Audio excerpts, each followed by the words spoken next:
आइए दोस्तों, तो मैंने आपको एक इंट्रो वीडियो में बता दिया है कि क्या मकसद है हमारे बताने का और पढ़ाने का। नीट आईआईटी के बारे में मैंने बता दिया, एनडीए के बारे में बता दिया। तो याद रखना, एनडीए स्पेशल एग्जाम है जिसमें फिजिक्स और केमिस्ट्री बहुत ही ज़बरदस्त होनी चाहिए, ठीक है।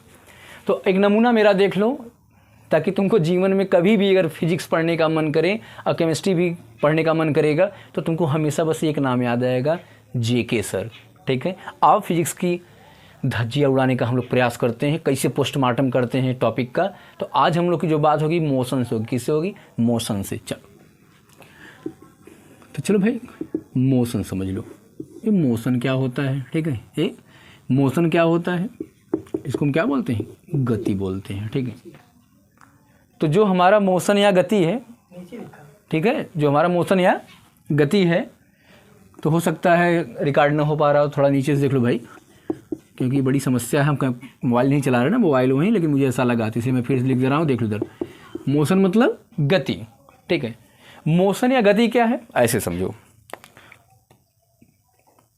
ये मार्कर है, 3-4 सेकंड बीता, क्या यहाँ से कहीं गया? नहीं गया। अब देखो, 1 2 3 4 5 6 7 8 9 10, क्या अभी भी यहाँ है? बिल्कुल नहीं। अब इसकी स्थिति क्या हो गई? बदल गई। तो अगर समय बीतने के साथ साथ किसी वस्तु की स्थिति में क्या हो जाए? परिवर्तन हो जाए। मतलब एक स्थिति इसकी हमारे साथ के पास थी ए, कुछ समय बाद कहाँ पहुँच गई? बी। तो अगर कोई वस्तु समय बीतने के साथ साथ 1 सेकंड 2 सेकंड 3 सेकंड 4 सेकंड के बाद क्या करे?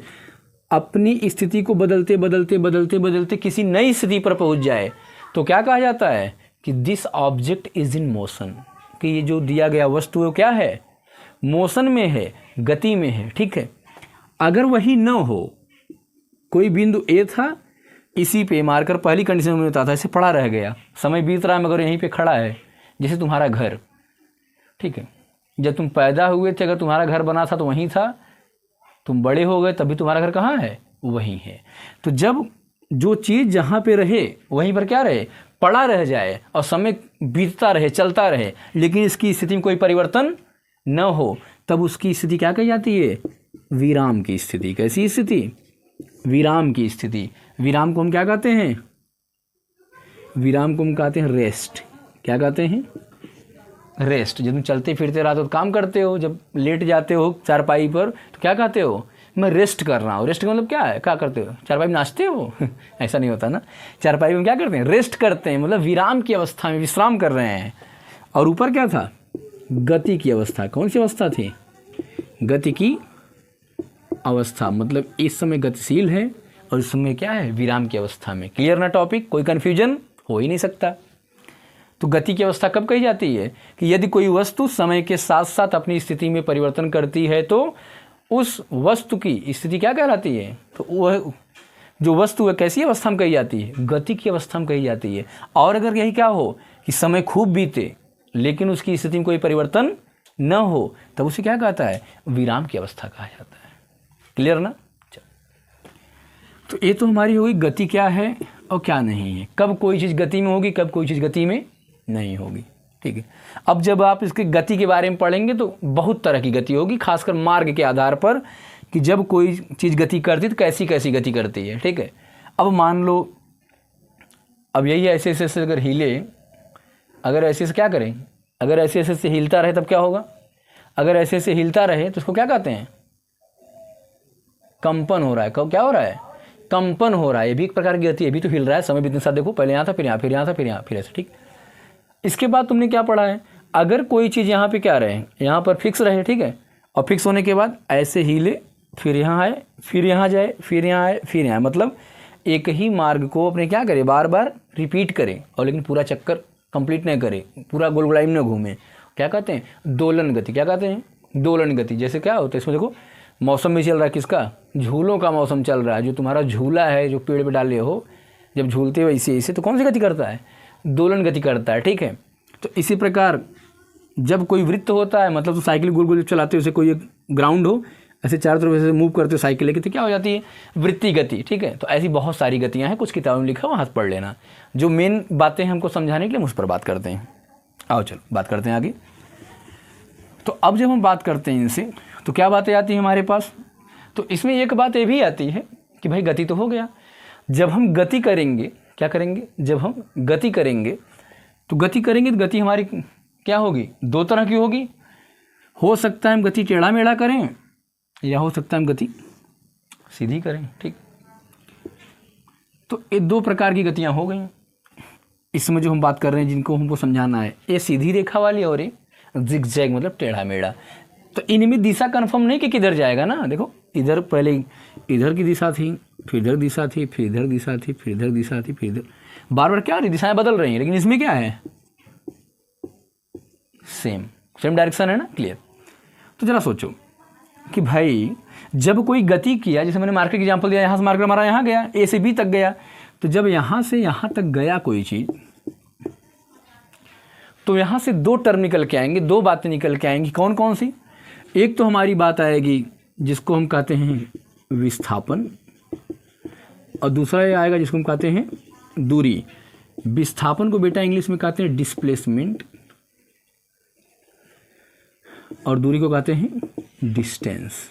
क्या कहते हैं, बहुत सारे ऐसे बच्चे होंगे जिनको पता है, बहुत सारे ऐसे भी बच्चे होंगे जिनको नहीं पता है। तो याद रखना डिस्प्लेसमेंट और डिस्टेंस से बहुत सारे बच्चे कन्फ्यूज रहते हैं कि डिस्टेंस क्या है, डिस्प्लेसमेंट क्या है, अर्थात विस्थापन क्या है और दूरी क्या है। तो आओ सबसे पहले हम बात करते हैं दूरी की। तो जरा ये सोचो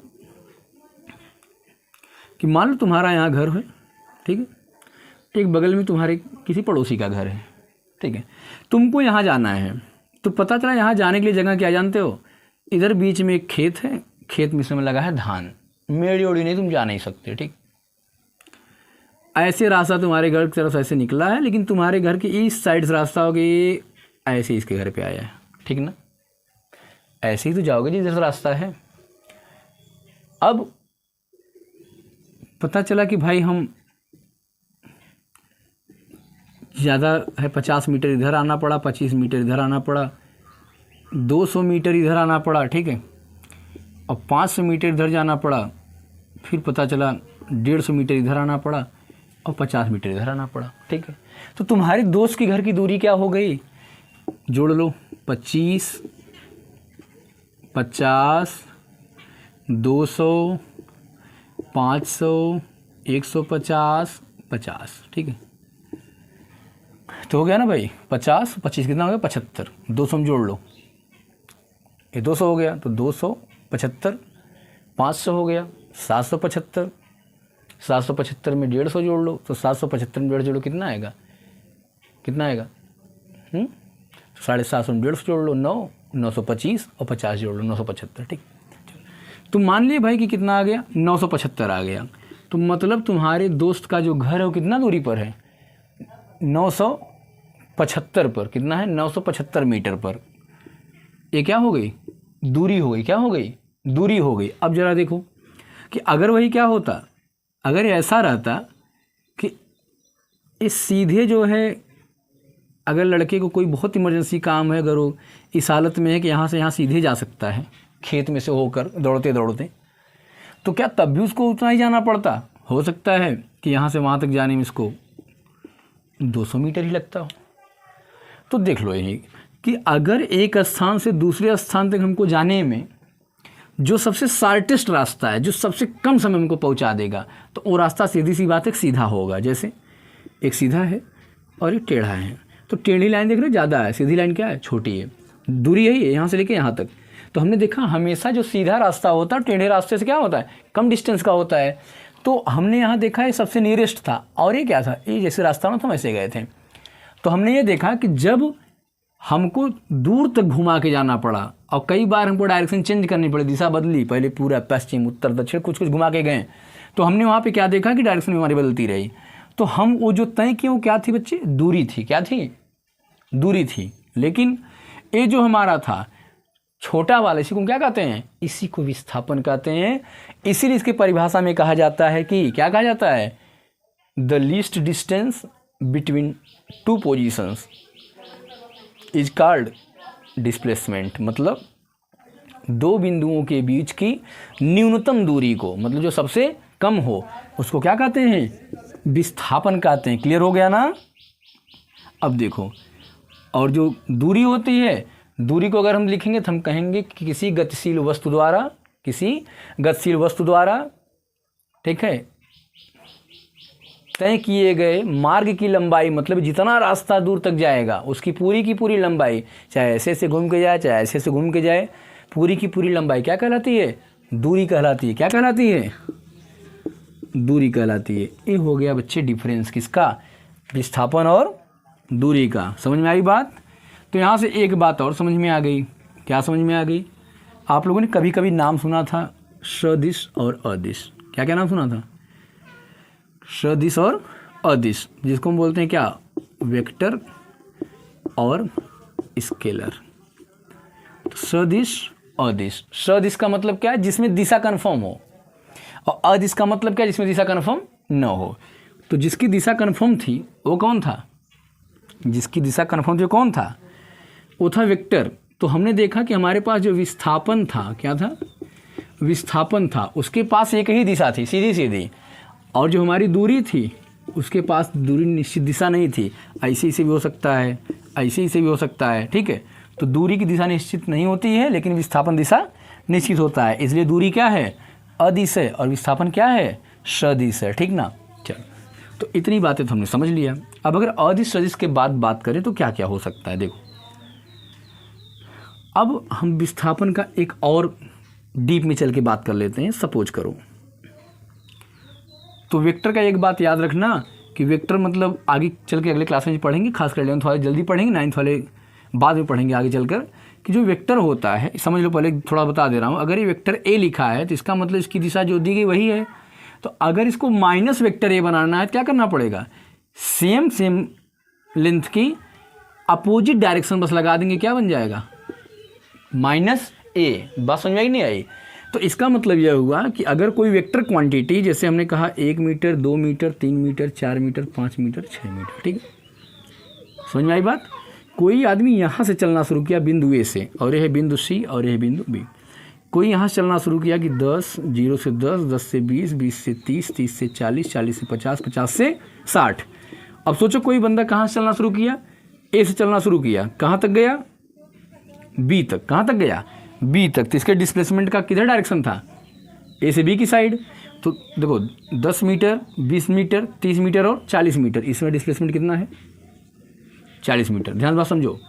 अब देखो, अगर वहाँ से क्या करे? लौटना शुरू कर दे, अगर यहाँ आके खड़ा हो जाए तो बस इसके और इसके बीच का जो होगा वही डिस्प्लेसमेंट होगा। तो कितना है? 40 था, 30 लौट आया। तो मैंने कहा इसका वेक्टर का डायरेक्शन चेंज हुआ, माइनस हो गया ना। 40 माइनस 30 बराबर 10 मीटर। अब कितना हो डिस्प्लेसमेंट बच्चे? 10 मीटर। देखते रहो अच्छे से। अगर क्या हो जाए, देखो, अगर ए 20 पे आ गया तो कितना हो गया? 0, क्योंकि 40 गया था, 40 आ गया। तो 40 माइनस 40 इक्वल टू 0। जिसको जिसको कन्फ्यूजन हो देख ले। अब और शेयर भी करना है दोस्तों को, ताकि और भी लोग इसका फ़ायदा उठा सकें। अब देखो, अगर हम क्या कर दें, वापस चले आए भाई कि ए से सी की तरफ चले आए। किसकी तरफ? सी की तरफ। अगर हम यहाँ आ गए तब देखो क्या होगा। हम इस डायरेक्शन में कितना गए थे? 10, 20, 30, 40, ठीक। इधर कितना है? 60। तो 40 माइनस 60 बराबर माइनस 20 मीटर। इसका मतलब समझ में आया कुछ? कि जो हमारा विस्थापन हो सकता है वह निगेटिव में भी हो सकता है। बात समझ में आई कि नहीं आई? बहुत सारे बच्चों को ये बात नहीं पता थी, जान जाएं कि जो हमारा विस्थापन होता है कैसे हो सकता है? निगेटिव भी हो सकता है। लेकिन दूरी इसका कितना आएगा? अगर यहाँ से ए से सी तक आ गया, समझो, अगर ए से सी का ऐसा क्वेश्चन देकर अगर ए से सी का विस्थापन पूछे तो विस्थापन कितना हुआ? 20 अपोजिट डायरेक्शन में, तो इसलिए माइनस 20 मीटर, ठीक। अगर दूरी पूछे तो पहले 40 फिर 60, तो 40 प्लस 60 बराबर 100 मीटर। ये क्या है? दूरी है, क्योंकि दूरी से दिशा से कोई लेना देना नहीं है, इसलिए जितना बार घूमेगा पूरा जोड़ लेंगे। आई थिंक आपको अच्छी तरह समझ में आ गया कि विस्थापन और दूरी। एक और एग्जांपल देता हूँ मैं त्रिभुज पर, ठीक है। आप लोगों ने समकोण त्रिभुज के बारे में पढ़ा है कि अगर एक बंदा 3 मीटर जाए और फिर बाएं घूम के फिर 4 मीटर जाए, तो ये बिंदु ए है, बिंदु बी है, बिंदु सी है। तो हम पाइथागोरस थ्योरम के तहत ये बता चुके हैं या आप पहले ही पढ़ लिए हैं कि दोनों का स्क्वायर करके अंडर रूट करेंगे, 4 चुके 16, 3 त्रिका 9, क्योंकि क्या है 90 डिग्री पर है। 16 9 25, 25 का अंडर रूट 5। तो अब जरा देखो, अगर ए से सी के बीच में बात किया जाए, कहाँ से कहाँ, ए से सी के बीच में अगर बात किया जाए तो क्या होगा? अगर ए से सी के बीच की बात किया जाए मेरे बच्चे, तो विस्थापन की अगर बात करेगा तो विस्थापन कितना आएगा? बस 5 मीटर। ये क्या है? विस्थापन। क्या है? विस्थापन, ठीक है। लेकिन अगर दूरी की बात किया जाए ए और सी के बीच की, किसकी बात हो जाए? ए और सी के बीच की दूरी की, तब क्या होगा? 3 ऐसे गया, 4 ऐसे गया, 3 4 7। बात समझ में आई कि नहीं आई? मैंने क्या कहा? स्मॉलेस्ट डिस्टेंस, लीस्ट डिस्टेंस मतलब न्यूनतम दूरी। ये न्यूनतम दूरी थी। इसका अलावा तीसरा कोई रास्ता नहीं कि हम इससे कम दूरी में यहाँ पे पहुँच जाएं। क्लियर है? तो ये हो गई बात हमारे किसकी? विस्थापन की और दूरी की। तो यहाँ से हमने एक बात देख लिया और समय का थोड़ा अल्पता है, बस इतना बस बताने का मैंने प्रयास किया कि इतने से आप समझ लीजिए कि कितने डीप में आपको लेके जा सकता है। अभी ये ख़त्म नहीं हुआ है, अभी ख़त्म नहीं हुआ है। नेक्स्ट वीडियो में हम आपको सर्कुलर पाथ पर अगर कोई चलेगा तब कैसे होगा। कोई यहाँ पे रहेगा कि कोई यहाँ से चला और अगर 3/4 चक्कर मारा या 5/3 चक्कर मारा या 1.5 चक्कर मारा तो कितना डिस्टेंस कवर किया या कितना डिस्प्लेसमेंट हुआ। ठीक है, सारी बातें अभी भी दूरी और विस्थापन से बची हुई हैं। क्योंकि मेरे बच्चे, जब हम बताए थे ना कि नीट और आईआईटी के बारे में, जब इन सब में एग्ज़ाम पूछा जाता है नीट आईआईटी एनडीए के बारे में, तो ऐसे नहीं पूछा जाता है कि विस्थापन किसे कहते हैं, दूरी किसे कहते हैं। ये मैं छोटी छोटी बातें बता रहा हूँ कि वृत्ताकार पे कैसे होगा, त्रिभुजाकार पे कैसे होगा, सीधी रेखा में कैसे होगा। जितने टाइप के क्वेश्चन बन सकते उतने टाइप के हम लोग यहाँ क्वेश्चन बना के देखेंगे। और बिल्कुल अगर आप ये समझ रहे हैं कि हाँ हम यहाँ से सक्सेस हो सकते हैं, तो जितने ज़्यादा से ज़्यादा लोग आपके पास दोस्त पढ़ने लिखने वाले हैं उनको बताइए कि जितेंद्र सर एक बैच लेके आ रहे हैं जिसमें आपको 9, 10, 11, 12 और जो कक्षा 8 में बच्चे जो आज से इनका ख्वाब हो कुछ करने का, वो भी जुड़ सकते हैं। फाउंडेशन क्लासेस दी जाएंगी और आपकी पढ़ाई को इतना बढ़िया बना दिया जाएगा कि आप किसी भी सीबीएसई बोर्ड के बच्चे को बीट कर लेंगे। क्योंकि मैं आपको हिंदी और इंग्लिश दोनों की बराबर शब्दावली दे रहा हूँ। ऐसा कुछ नहीं होगा जिसकी आप हिंदी जानते हो तो अंग्रेजी न जानते हो सकता है कोई सीबीएसई बोर्ड का बच्चा आपकी हिंदी नहीं समझ सकता, लेकिन मैं गारंटी देता हूँ आप उसकी सारी अंग्रेजी समझेंगे। भले आप यूपी बोर्ड से पढ़ते हैं, लेकिन मैं इसीलिए आप लोग पढ़ाने का प्रयास कर रहा हूँ कि मेरा कोई भी हिंदी मीडियम का बच्चा किसी भी इंग्लिश मीडियम के बच्चे से कमज़ोर साबित नहीं होगा। वो चाहे कभी की बात हो चाहे कहीं की बात हो, ठीक ना।